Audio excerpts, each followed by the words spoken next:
最近福布斯官方放出了2026年亚洲30位30岁以下精英榜，名单一出，不少人的第一反应都是王一博又双弱上榜了。而且仔细一看文体娱乐板块，他居然是唯一入选的中国男艺人。说实话，刚看到这条消息的时候，我也忍不住愣了一下。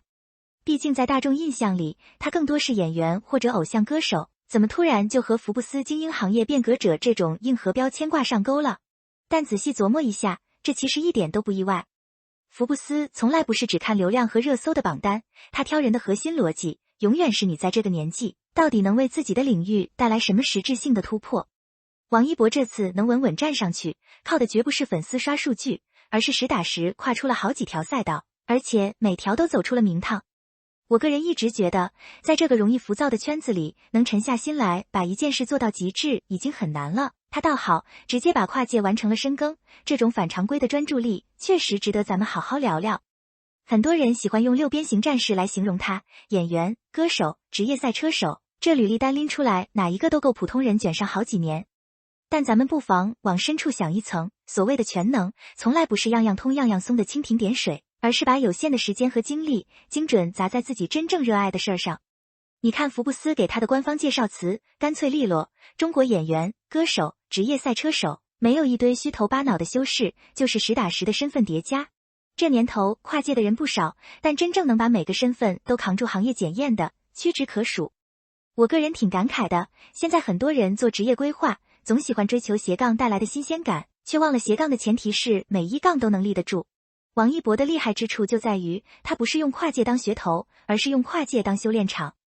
他把赛车场上的速度感、舞台上的表现力、镜头前的克制感，全部揉碎了重新整合，最后长成了自己独有的竞争力。这种不急于求成，只问耕耘的劲头，在快节奏的当下，反而显得特别稀缺。咱们先聊聊老本行。当年一部《陈情令》让他一夜之间站上顶流位置，但很多人不知道的是，爆红之后，他并没有顺着舒适区一直躺下去，而是选择了一条更陡峭的路。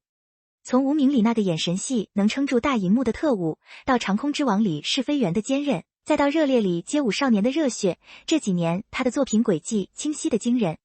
累计票房突破37亿不是靠运气砸出来的，金鸡奖、华表奖的硬核提名，更是业内对流量转型实力派最直接的认可。说实话，看他的作品能明显感觉到一种去滤镜化的蜕变。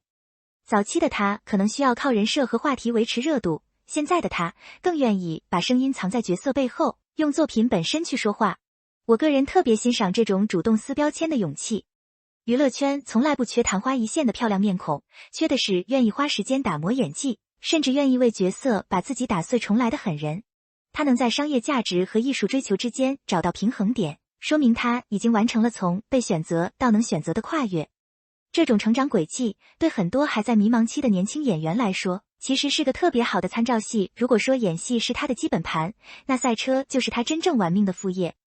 很多人以为明星玩赛车就是买辆车，拍个广告，发个朋友圈，但王一博是直接加入了 Uno Racing 职业车队，正儿八经的练体能、刷圈速、跑耐力赛。2025年上海8小时耐力赛，他硬是拿下了职业业余组的亚军。赛道上的事骗不了人，差0.1秒就是差0.1秒，没有剪辑，没有替身，只有实打实的反应速度和抗压能力。咱们普通人可能很难体会那种带着全盔在时速200多公里的弯道上拼极限的压迫感，但正是这种极端环境最能检验一个人的心性。我个人一直觉得，赛车和演戏在底层逻辑上是相通的，都需要极高的专注力、对细节的把控，以及面对突发状况时的冷静。他把赛道上的死磕精神带回了片场，又把片场里的情绪张力带进了赛车，这种跨领域的反哺才是他真正赢妈了的秘诀。比起那些只敢在安全区里立运动达人人设的明星，他这种真刀真枪下场拿奖杯的作风，确实让人不得不佩服。很多人可能忽略了，音乐其实是他最早出发的地方，也是他情绪最直接的出口。单曲《我在 I Am Not Here》提名2025年亚洲流行音乐大奖年度歌曲，这事儿看起来轻描淡写，但背后是他对音乐品质的持续死磕。现在的华语乐坛，流量歌、短视频神曲满天飞，能静下心来做一张有个人印记的作品并不容易。他的音乐没有刻意迎合大众审美，反而带着一种向内探索的克制感，歌词里的留白，编曲里的空间感，都能听出他对自我表达的坚持。说实话，每次听他的歌，我总觉得他不是在唱给世界听，而是在跟自己对话。这种创作态度，在算法推荐主导的时代显得尤为珍贵。咱们现在听歌，越来越容易被15秒的副歌片段带节奏，但他偏偏愿意花时间去打磨整首歌的呼吸感。我个人挺受触动的，一个在影视和赛车场上已经足够耀眼的人，依然愿意在音乐里保持谦逊和探索，说明他清楚地知道，热爱不是用来炫耀的资本，而是用来滋养自己的土壤。这种清醒，比任何热搜都更有分量。其实，这已经是王一博第4次登上福布斯的相关榜单了。从2019年到2021年，他在中国名人榜上的排名一路狂飙，但今年的亚洲30 Under 30分量完全不同。这个榜单的评选标准早就不是比谁更有钱，谁粉丝基数大，而是看你在30岁之前，有没有展现出改变行业的潜力，有没有在自己的领域里做过真正的创新。放在2026年这个节点来看， AI 技术正在重塑各行各业，内容生产越来越流水线化，大众对真实性和不可替代性的渴求反而达到了顶峰。王一博能在这种环境下突围，靠的恰恰是那种笨功夫，不追风口，只修内功。咱们不妨想想，现在多少年轻人被速成爆款焦虑裹挟，恨不得一天刷出10个马甲，但他却反其道而行，用几年时间一点点垒起自己的护城河。我个人越来越觉得，福布斯看重的不是他现在的咖位，而是他身上那种长期主义的稀缺性。在一个人人都在寻找捷径的时代，愿意走远路的人，反而最容易走到最后。王一博的出圈逻辑，其实给当下的我们上了一堂特别实在的课。AI 再厉害，也替代不了那种带着体温的专注，内卷再严重，也卷不走一个人对热爱的纯粹。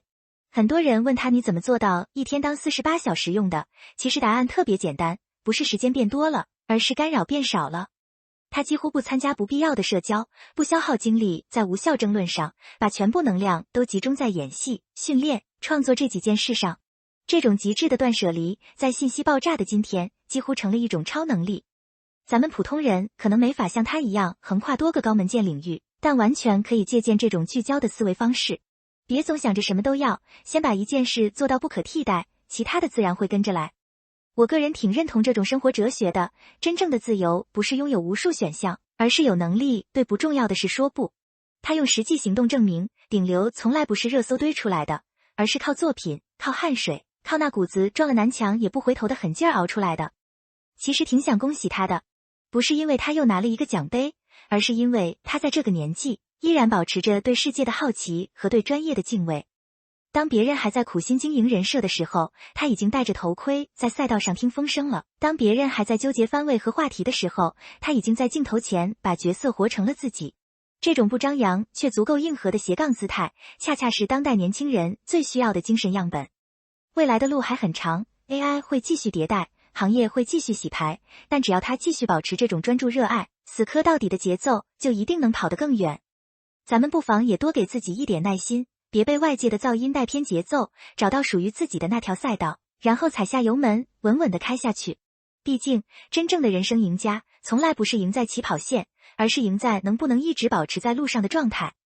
再次祝贺王一博，也愿每一个在各自领域里默默加速的人，都能迎来属于自己的高光时刻。